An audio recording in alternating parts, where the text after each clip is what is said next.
Di awal bulan Juni tahun 2021 ini, FDA, BPOM-nya Amerika Serikat baru saja menyetujui penggunaan obat diabetes sebagai obat penurun berat badan untuk pasien dengan obesitas.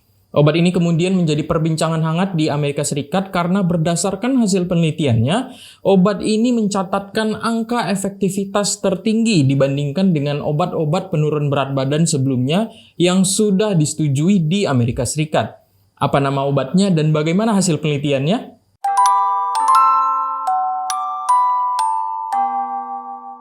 Obesitas adalah penyakit metabolik yang ditandai dengan penumpukan lemak berlebih pada tubuh.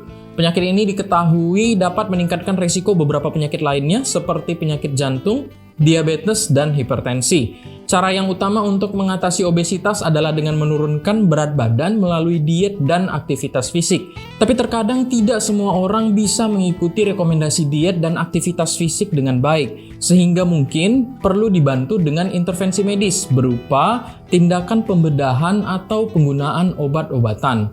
Obat yang akan Dr. Ren bahas dalam video kali ini adalah semaglutid. Semaglutid adalah obat diabetes golongan agonis reseptor GLP-1, yang artinya obat ini bekerja dengan cara mengaktifkan hormon inkretin di dalam tubuh. Hormon inkretin ini kemudian akan merangsang produksi dari insulin di dalam tubuh dan menekan produksi glukagon, yang hasil akhirnya adalah penurunan dari kadar gula darah di dalam tubuh.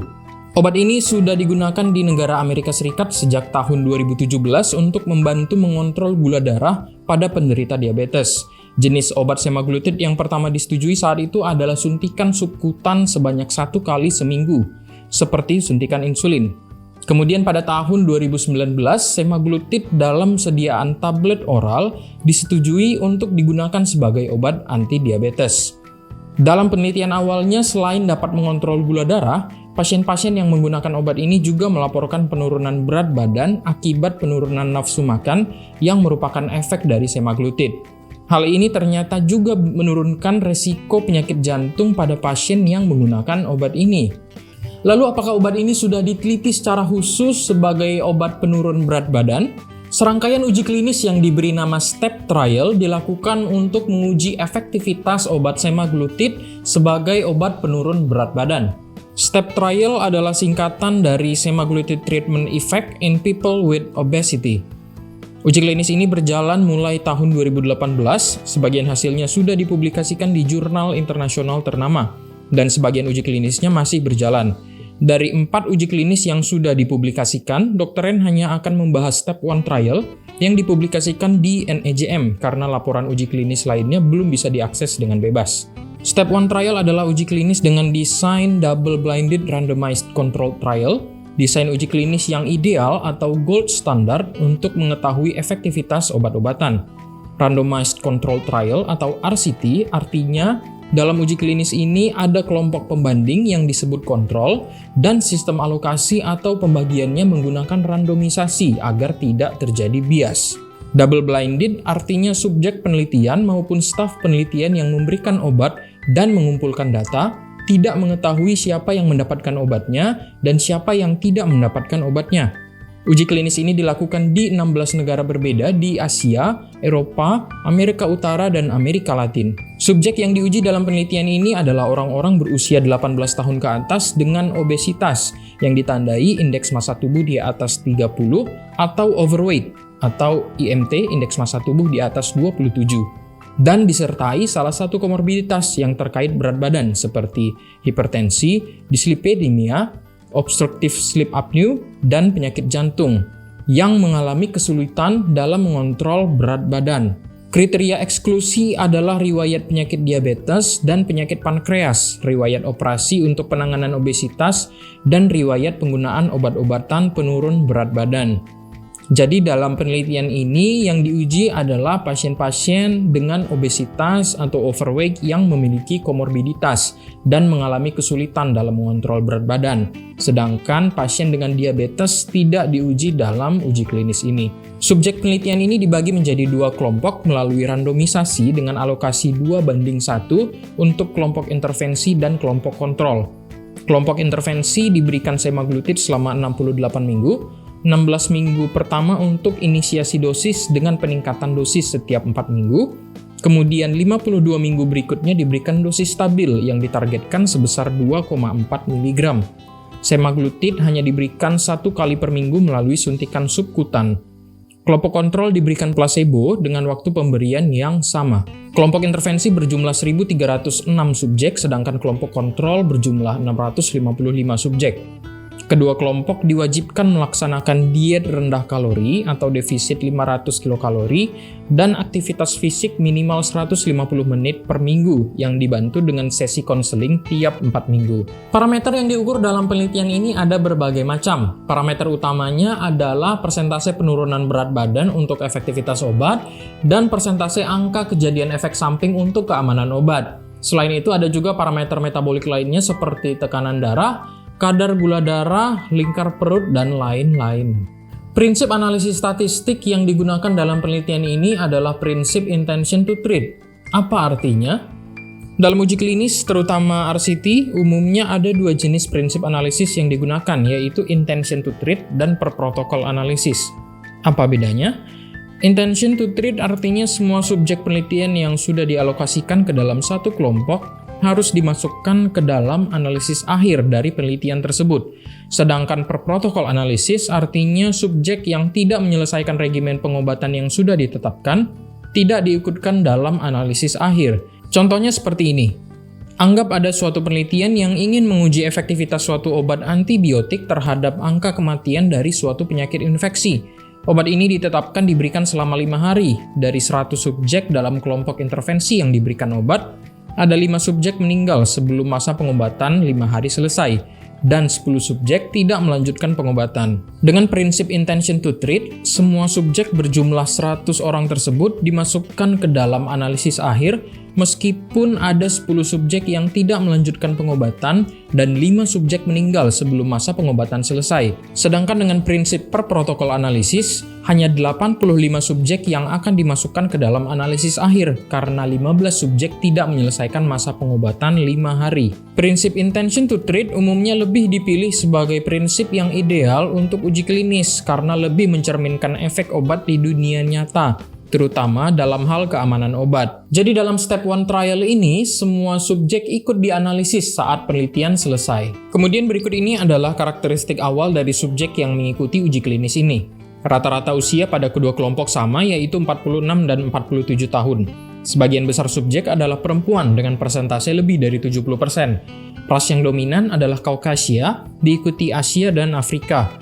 Rata-rata berat badan yang diperoleh adalah 105 kg dengan indeks massa tubuh kurang lebih ada di angka 38. Komorbiditas atau riwayat kondisi penyerta yang dilaporkan berupa dislipidemia, hipertensi, dan lainnya sesuai tabel.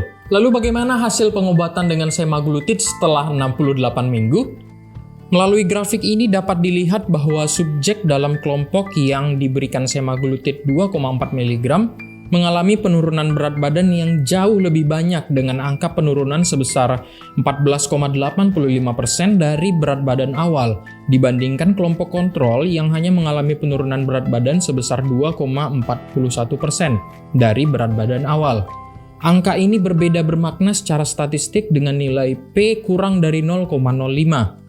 Rata-rata penurunan berat badan pada kelompok intervensi adalah sebesar 15,3 kg dibandingkan 2,6 kg pada kelompok kontrol. Ketika dilihat berdasarkan capaian penurunan berat badan sebesar 5%, 10%, 15%, dan 20%, subjek pada kelompok semaglutid memiliki persentase yang lebih tinggi dibandingkan dengan kelompok kontrol, dengan angka setidaknya 50% subjek di kelompok ini mengalami penurunan berat badan sebesar 15% atau lebih. Dan bahkan 32% subjek pada kelompok ini mengalami penurunan berat badan sebesar 20% atau lebih.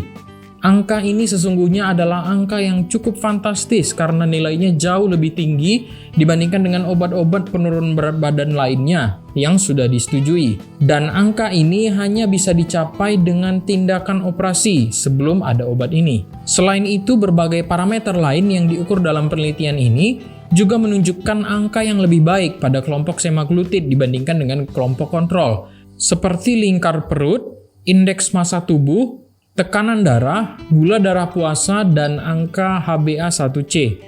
Hasil ini memperlihatkan bahwa penggunaan semaglutid dengan dosis 2,4 mg dalam jangka waktu 68 minggu tidak hanya dapat menurunkan berat badan secara signifikan, tapi juga parameter metabolik lain yang terkait hipertensi dan diabetes.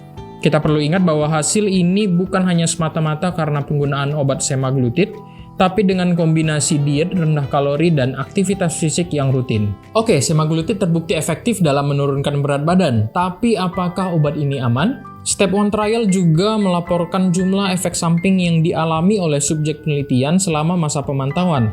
Hasilnya, penggunaan obat semaglutid secara signifikan menimbulkan efek samping intensitas ringan hingga sedang berupa mual, dispepsia atau rasa tidak nyaman pada perut, muntah, diare, konstipasi, dan nyeri perut. Ketika dilihat berdasarkan sistem organ, efek samping pada sistem pencernaan, seperti yang tadi Dr. Ren sebutkan, memang lebih dominan dibandingkan efek pada organ lain. Kelompok yang diberikan semaglutid juga tampak sedikit lebih banyak mengalami kejadian batu empedu. Hal ini diduga akibat terjadinya penurunan berat badan yang signifikan, sehingga ketika semakin banyak lemak yang dibuang melalui empedu, ini kemudian akan meningkatkan kemungkinan terjadinya batu empedu. Selain itu, tidak ada efek samping berat lainnya yang berbeda signifikan dengan kelompok kontrol. Sebelum uji klinis ini, obat yang satu golongan dengan semaglutid ternyata diketahui dapat meningkatkan resiko terjadinya kanker tiroid pada tikus yang diuji di dalam lab.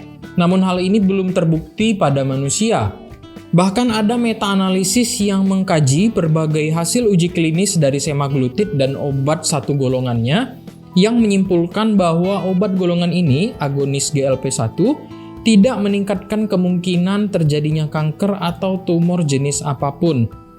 Penelitian jangka panjang pun masih berlanjut untuk memastikan bahwa obat golongan agonis GLP-1 ini memang tidak meningkatkan risiko kejadian penyakit lainnya. Meskipun uji klinis step 1 trial ini sudah menggunakan berbagai metode yang ideal, tetap ada kekurangan yang bisa terlihat dari penelitian ini. Pertama, subjek penelitian memiliki komposisi yang tidak terlalu seimbang, di mana subjek wanita dan ras Kaukasia masing-masing memiliki persentase yang lebih dari 70%. Kedua, salah satu kriteria subjek penelitian adalah orang-orang yang mengalami kesulitan dalam menurunkan berat badan.